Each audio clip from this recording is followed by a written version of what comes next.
Hello everybody and welcome back to my channel, Homegrown Homemade. I'm taking you along to my garden to show you what it looks like and the way we garden and how we do it. So I'm just on my way. So our garden, we do a little dirt garden, but most of our garden is grown in plastic. So we get this Mennonite to come lay 100-foot strips of plastic, and he comes along with his tractor and does it. And it's like, it unrolls from the tractor, it's hooked onto the back of the tractor, and it looks like a big thing of saran wrap. But what it is there's a roll of plastic on the back of his tractor, and he has discs on the side, so when he lays the plastic, the discs cover it with dirt to keep it down. And as he lays it out, there's a drip line with it as well. And so the drip line lays in the middle of the plastic underneath, and it's a flat hose with a little slit every few inches or every foot or so. And so when he's done laying the plastic, at the end of the plastic, there's like a connector piece where you can connect the hose so you can water it.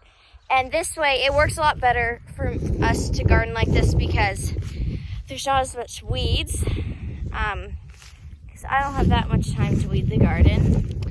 And yeah, so we've arrived at the garden. And so far, there is a couple weeds, but that's okay. You still get weeds in the plastic, but they're much more manageable, as you can see. I only have one right here, and I just pulled that out.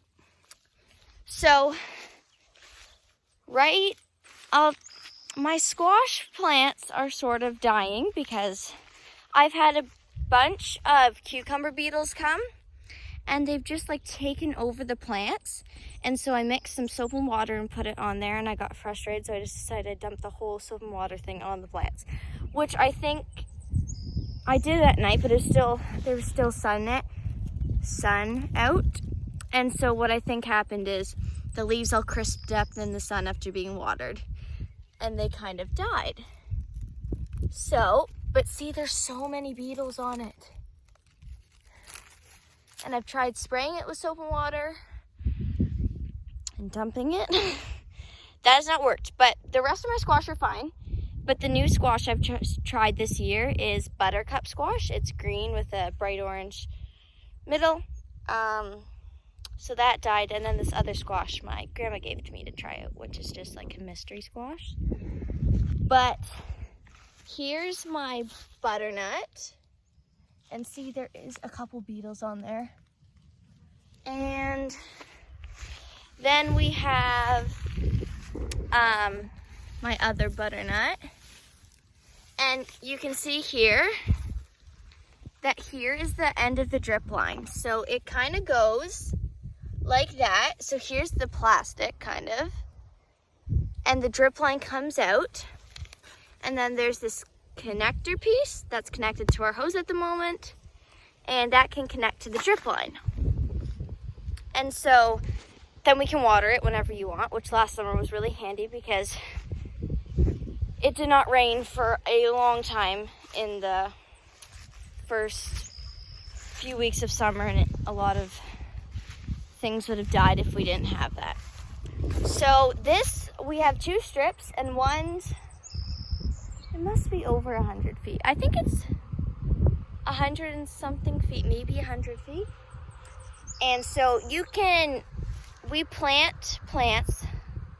So how wide is it? It's a few feet wide, but since there's a drip line that runs through the middle, you can't poke that. So you can only plant sides. You can only plant plants on either sides and not in the middle because you'll poke the hose and then it'll be ruined.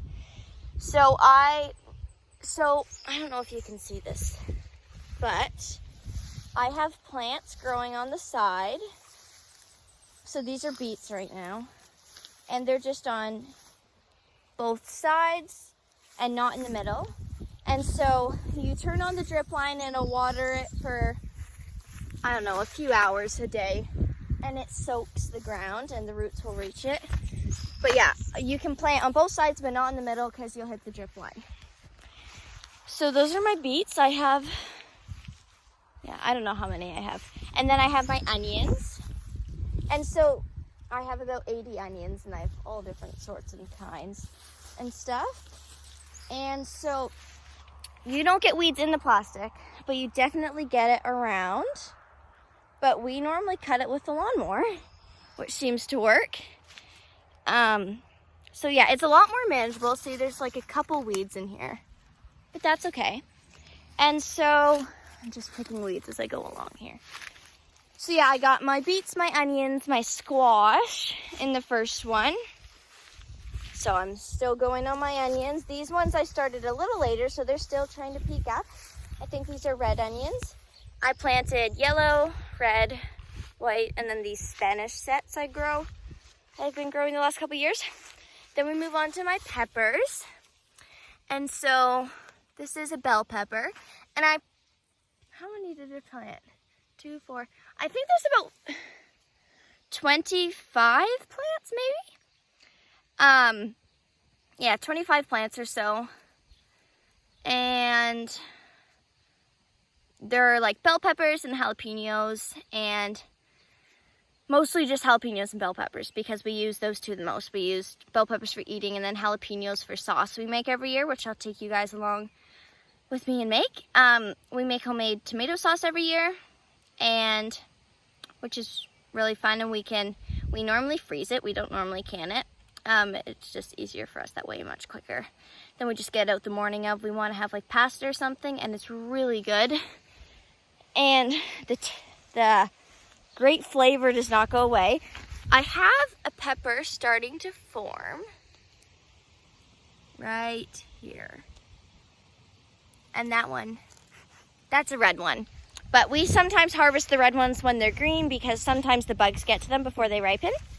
So yeah, we're just going along my peppers. I'm at the end of the plastic. And then I just poked in some kale. I have kale already planted that we're now harvesting, but I thought I'd poke some more seeds in. And then I have a couple cucumber plants. I think these are bush cucumbers. I don't normally do pickles, and I don't know if I grew any pickling cucumbers, but I did grow some mini ones that maybe I can ferment.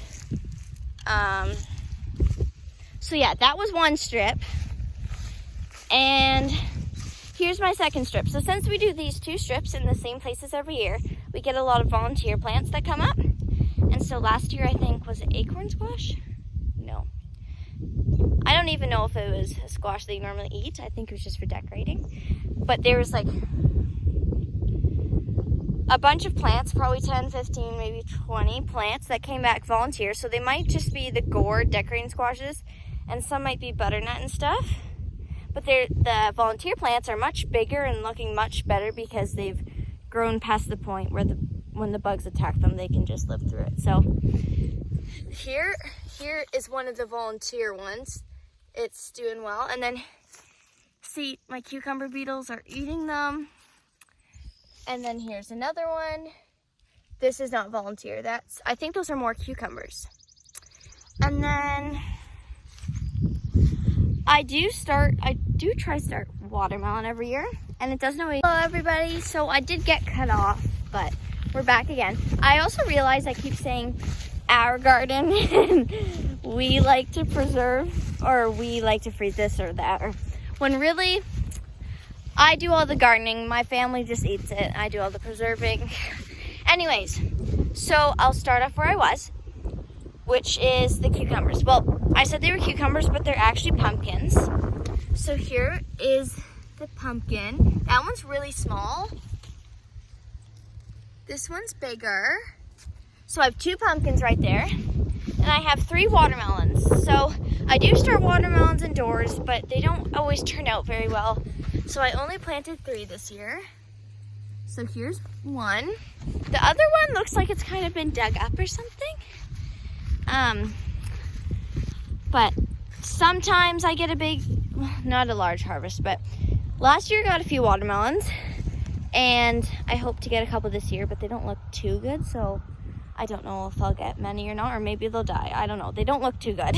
Maybe it's transplanting shock, or maybe I should have transplanted them sooner, but kind of was lazy and left them on the deck in their pot.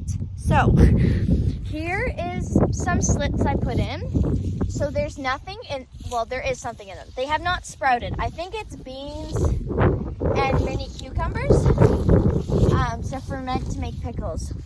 And so here are the peas. I planted some peas. I did 2 in each hole, and same with the beans and cucumbers, because if one doesn't germinate, then the other one pops up. So yeah, we got peas, we got some peas, and then I did some over my dirt garden. Then we got some beans, and so these are just green beans, and I hope to, if I have enough, I'll freeze them so we can saute them later in the year. So I got my beans.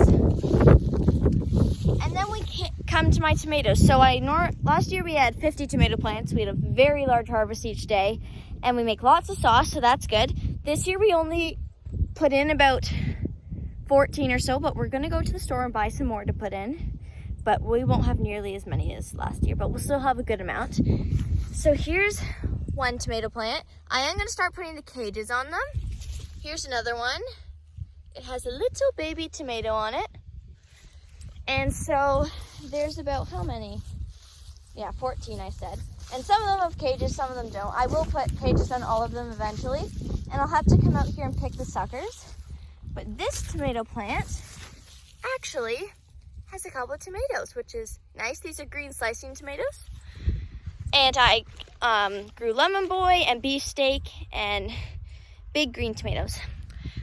Here are some more beans. So I didn't plant them all at once, so I can get harvests at different times so they don't all come in at once. So I have some more beans.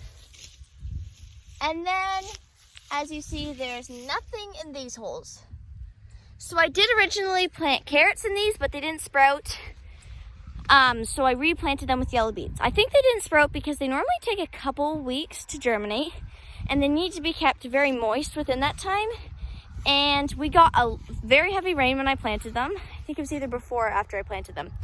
And then I didn't really keep them very wet after that because the hose underneath is further, like it didn't quite reach where I planted them. So the hose didn't water there whenever we turned it on, which is okay. I can come up with watering can stuff. But a few did sprout right here. I kept these ones watered good. And so I'm gonna go to the store and buy more so I can hopefully plant more carrots because we love garden fresh carrots. Here are my squash. So I have butternut spaghetti, buttercup, and this other kind of mystery squash I grew from, that my grandma gave me to grow. But those ones are looking pretty dead from the bugs and stuff, so they might not grow. So I have 3 of those. I don't know if those are spaghetti or butternut. And then I have some zucchini plants. These ones are also being eaten by the bugs. I don't know if you can tell, but some of the leaves aren't very whole because of the cucumber beetles and squash bugs. So I have 2 of those, and then the other one got eaten, unfortunately. Or I think it just died. I came out here yeah, I'm not quite sure what happened to it, but it's no longer living. And then here's another one. I don't know if this, I think that's a cucumber. So I have some more cucumbers. These ones are in cages though. So I have these 3 cucumbers. And then along here, I have either spaghetti or butternut. The beetles are flying off of it. And then I have a bunch of volunteer squashes along the sides because I did grow out squash at both ends. And those were also volunteer plants. So here they are. Well guys, thanks for watching this video and I hope to post more. Bye!